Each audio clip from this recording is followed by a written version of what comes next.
भारतीय न्यूज 24। आइए नजर डालते हैं आज की मुख्य खबर की ओर। ताजनगरी आगरा में आज शिव शक्ति महिला मंडल की अध्यक्ष कुमकुम गुप्ता एवं संस्थापिका उर्मिला अग्रवाल ने अपने ही निवास पर शिक्षक दिवस का आयोजन किया।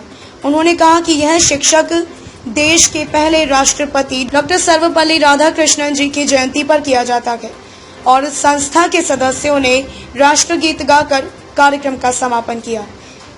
अध्यक्ष कुमकुम गुप्ता एवं संस्थापिका उर्मिला अग्रवाल ने शिक्षकों को भेंट भी प्रदान की।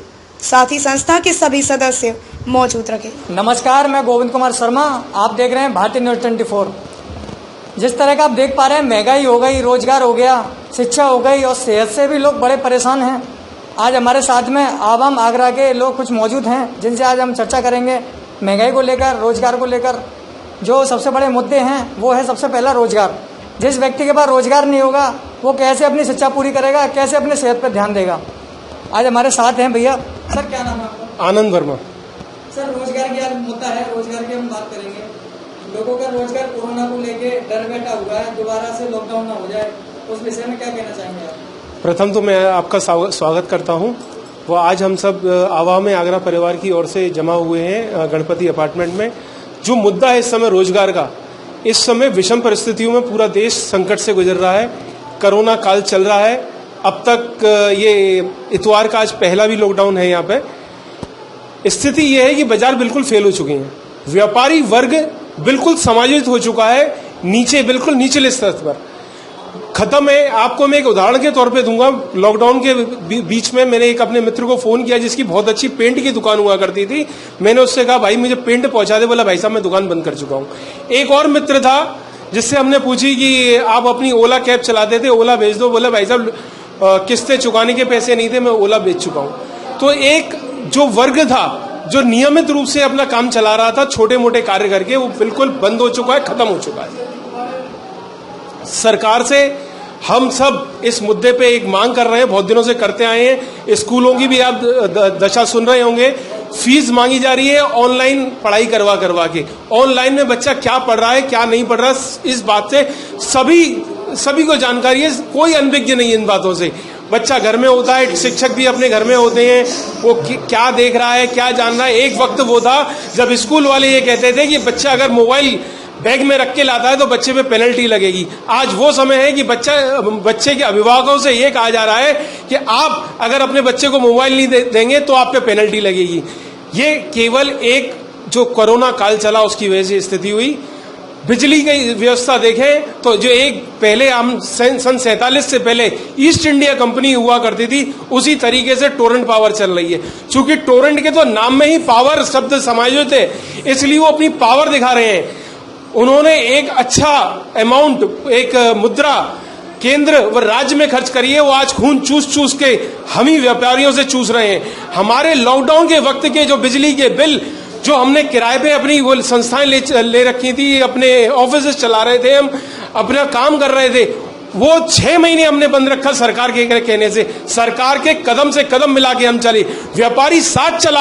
आज व्यापारी की स्थिति भीख मांगने तक की पहुंच गई है। सरकारी एक व्यापारी आज सरकारी जितने भी थे सबकी तनख्वाहें पहुंची, सबके काम चले, लेकिन व्यापारी वर्ग की स्थिति देखो।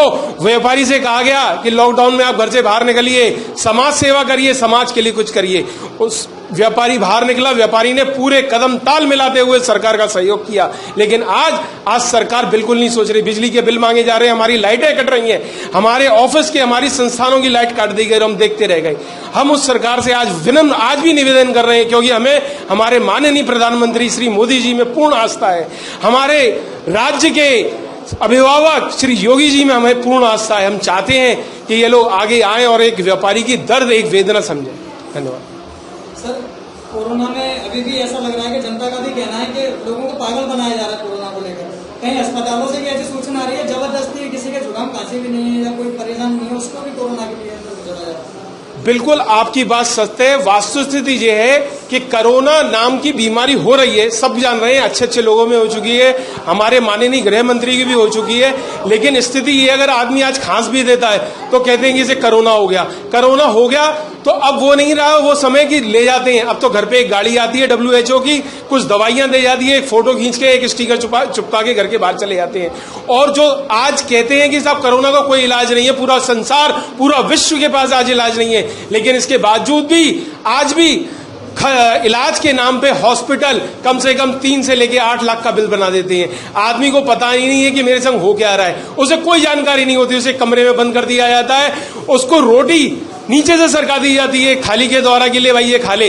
4 गोली दे देते हैं, कभी पैरासीटामोल की, कभी क्रोसिन की, उसे कतई जानकारी नहीं कि मुझे दिया क्या जा रहा है, मुझे हुआ क्या। 14 दिन बाद वही जो रिपोर्ट उसकी पहले नेगेटिव थी, स्वतः ही 14 दिन बाद पॉजिटिव करके आगे बढ़ा देते हैं, हाँ भाई आप सही हो गए, निकल। मैडम, शिक्षा के ऊपर मैं आज बात करूंगा। शिक्षा कितनी डूबी है, कितनी आगे बढ़ी है, इसके बारे में जानना चाहूंगा लॉकडाउन के। सर देखिए, अगर इस बात को ऐसे समझने की कोशिश करेंगे कि एक धारा प्रवाह जब कुछ चलता है और अचानक से कोई बैरियर लगा दिया जाए और फिर उसको बोले कि ऊपर से होकर जाइए, तो उसमें समय तो लगता है। आज एक नई आधुनिक चीज़ के तरीके से आप कह लो, सोशल मीडिया पर या जूम ऐप के द्वारा या कई सारी और तकनीकी द्वारा स्कूल पढ़ाने का प्रयास कर रहे हैं, लेकिन ये सार्थक नहीं है। क्योंकि मैं खुद एक पेरेंट्स भी हूँ और स्कूल में प्रधानाचार्य भी हूँ, तो ये दोनों बातों का मैं कहीं ना कहीं विरोध करती हूँ। क्योंकि एक टाइम तो हम बच्चों से कहते हैं मोबाइल छोड़ो, मोबाइल छोड़ो, आज पूरा टाइम मतलब बच्चा मोबाइल ही लेकर बैठा हुआ है। और फिर बच्चा जो, आप बताइए, भय बिना अनुशासन नहीं हो सकता, अनुशासन नहीं तो शिक्षा भी नहीं हो सकती। तो जो मध्यम वर्ग लोग हैं उनके पास मोबाइल की सुविधा नहीं है, तो 5 या 6 हज़ार तो नौकरी कमाता है, उसके बारे में क्या करना चाहिए? वो मोबाइल कहाँ से लाएगा, कैसे शिक्षा कराएगा? सर यही तो मैंने आपको अभी बोला कि अगर किसी पूरे अविरल अगर कोई होती चीज़ और वो अचानक रुक जाए तो जो कह लो उसमें व्यवधान तो आता ही आता है चलने में। क्योंकि शिक्षा को अगर मान के चलें तो ये बात सार्वभौमिक सत्य है कि सीनियर क्लासेस में ज़रूर शिक्षा का सही रूप से मापदंड चल रहा है, लेकिन अगर आप नर्सरी 2, 5, 6, 7 तक की भी शिक्षा पर जाएंगे वो स्तर नहीं चल रहा। मैडम, अभी तनख्वाह को लेकर लोगों ने, शिक्षकों ने ज्ञापन दिया है पीएम साहब को, इसके विषय में क्या कहना चाहेंगे? तनख्वाह कहाँ से आएगी? सर देखिए, मैं एक बात बताऊं आपको, मैं इस बात को कैसे बताऊं, एक तानाशाही चल रही है।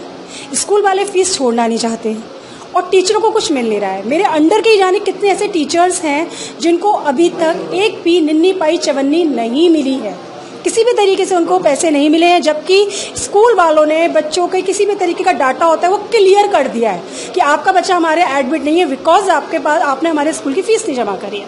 तो मैं समझती हूँ कहीं ना कहीं शिक्षक अगर संघर्ष कर रहे हैं, आप देखिए मोदी जी ने भी कहा है फीस देनी पड़ेगी, जब योगी जी बोल रहे हैं फीस देनी पड़ेगी, तो फिर टीचर्स को तो कह लीजिए तनख्वाह लेना उनका अधिकार है और ज्ञापन दे रहे हैं तो अपनी जगह को कहीं गलत नहीं कर रहे हैं। मेरा नाम गुरजीत गुप्ता है, मैं जॉब करती हूँ प्राइवेट सेक्टर में।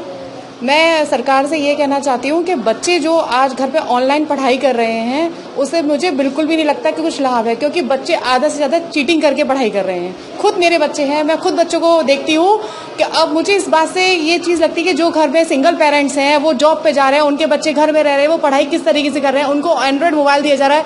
आपको पता है एंड्रॉइड मोबाइल में हर चीज़ें होती है, बच्चा क्या गलत दे रहा है, क्या सही देख रहा है, आप क्या उनको देख रहे हो बच्चों को, क्या मुझे इस चीज़ से बिल्कुल सरकार ने ऑनलाइन पढ़ाई जो करा रहा है मैं उससे खुश नहीं हूँ बिल्कुल भी, कि बच्चे पढ़ाई में पता नहीं बिल्कुल ध्यान दे रहे हैं क्या, बच्चे माँ बाप घर से बाहर जा रहे हैं, बच्चों को एंड्रॉइड मोबाइल से मुझे तो बिल्कुल भी लगता है कि पढ़ाई कुछ उस पर विषय पर कुछ हो रहा है, बच्चे क्या देख रहे हैं कुछ उसका औचित्य ही नहीं है। और पढ़ाई बच्चे चीटिंग करके कर रहे हैं कि कुछ क्या देख रहे हैं ना, प्रिंसिपल अपने ऑफिस से कह रहे हैं ऑनलाइन पढ़ाई करो, उससे मुझे नहीं लग रहा कोई फायदा है। आप लोग आए हैं, सभी लोग जहाँ पर मेरे साथ में हैं, बहुत ही खुशी का माहौल है और मुझे बहुत खुशी है कि सभी लोगों के साथ की वजह से आज आगरा में मेरी एक पहचान है। आपने अपने जीवन की शुरुआत कैसे की, किन किन लोगों का सहयोग रहा, कैसी कैसी परिस्थितियाँ आपके साथ आई?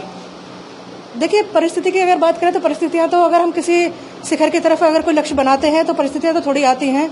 मैं नालंदा बिल्डर्स ग्रुप में काम करती थी, तो जिस समय पे मैं आगरा में आई उस समय पे मुझे शायद मेरे रिश्तेदार भी सारे नहीं जानते थे।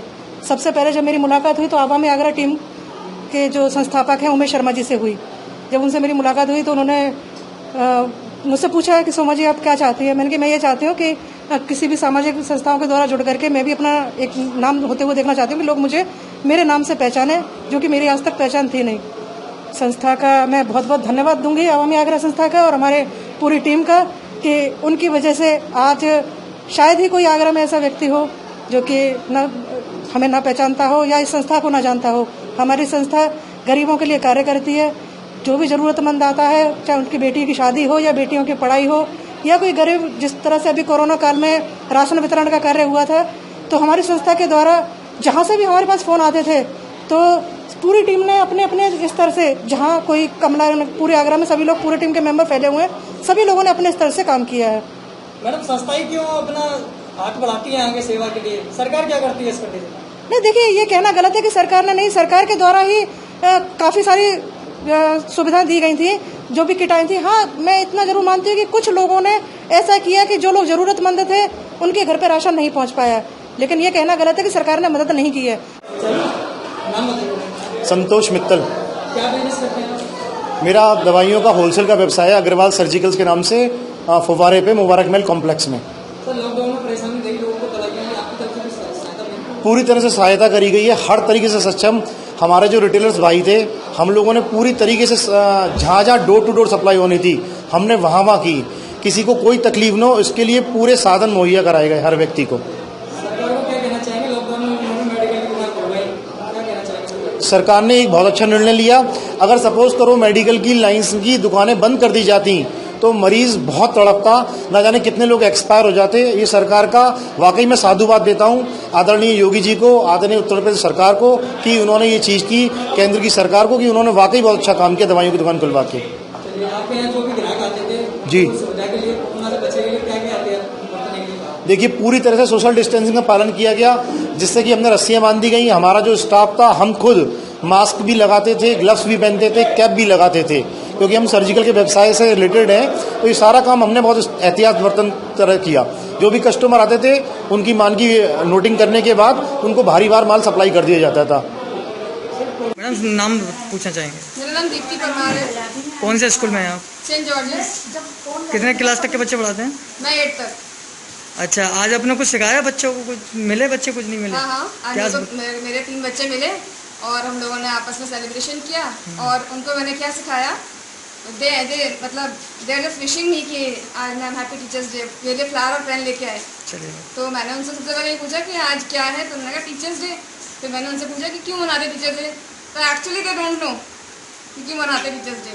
फिर मैंने उनको एक्सप्लेन किया, डॉक्टर सर्वपल्ली राधाकृष्णन की पूरी उनकी जीवनी सुनाई और उनको उससे रिलेट किया कि वो चाहते थे मेरा जन्मदिन जो मने, मेरा जन्मदिन ना होकर के वो टीचर्स डे मनाया जाए उस दिन, क्योंकि वो एक बहुत बड़े शिक्षक थे और एक बहुत बड़े विद्वान थे। तो उनके जन्मदिन के उपलक्ष्य में ये टीचर्स डे मनाया जाता है। टीचर्स को याद किया था, उनको सम्मान दिया था। ये मैंने बच्चों को बताया। मैडम, कुछ ऐसे भी शिक्षक हैं जो यूपी बोर्ड में, बोलना चाहूँगा सीबीएसई में नहीं, यूपी बोर्ड में कुछ शिक्षकों ने गलत व्यवहार किए हैं छात्रों के लिए, मारते थे, पीटते थे। कैसे व्यवहार के होने चाहिए बच्चों के लिए? बच्चों के लिए तो कैसा व्यवहार होना चाहिए? किस तरह के शिक्षक हैं वो? जैसा एक छोटे से पौधे को जब हम उसको पानी देते हैं, खाद देते हैं, वैसा व्यवहार होना चाहिए। चलिए, बहुत। मैडम, आपका नाम? अच्छा जी। शिव शक्ति महिला मंडल में किस पद पे हैं? मैं पद पे नहीं हूँ, मेंबर हूँ। अच्छा, मेंबर हैं। चलिए, कोई बात नहीं है। जो लॉकडाउन में पढ़ाई हुई बच्चों की, उसको लेकर क्या कहना चाहेंगे? पढ़ाई हो रही है, नहीं हो रही? कहना चाहूँगी, लॉकडाउन में जो बच्चों की पढ़ाई हुई है वो ठीक है, लेकिन इससे दूसरी तरफ ये परेशानियाँ भी हुई हैं कि जिन बच्चों की ना आंखों पे सबसे ज़्यादा असर आया। था तो हम सब पेरेंट्स यही सिखाते हैं बच्चों को मोबाइल से दूर रखो, लेकिन हमने ही उनको मोबाइल पकड़ा दिया। तो अब बच्चे जिस समय क्लास चल रही है उनकी, उस समय तो ले ही रहे हैं बच्चे, फिर वो तो पूरे ही दिन मोबाइल में ही लगे रहते हैं।